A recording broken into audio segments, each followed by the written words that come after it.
Well, wintertime in Newberg, Oregon.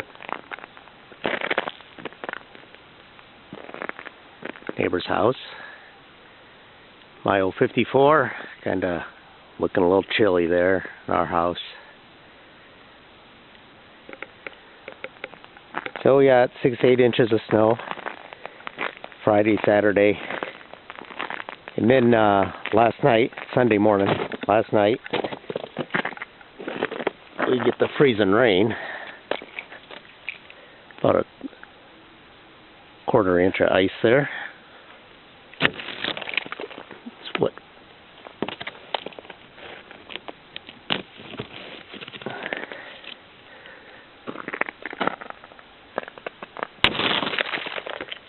It's kind of how it happens here. We get the snow, cold weather, a little bit of snow, and then the warm weather moves in, pushes over the cold weather, and starts to rain. And then next thing you know, you get a quarter inch of ice on top of the snow.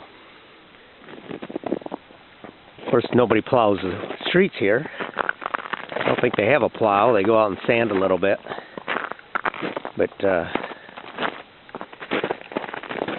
little bit of sand on top of all that packed snow is kind of worthless.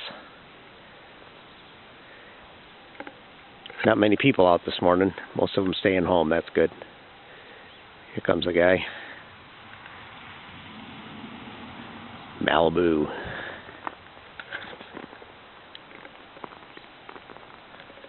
So anyway, there's our house.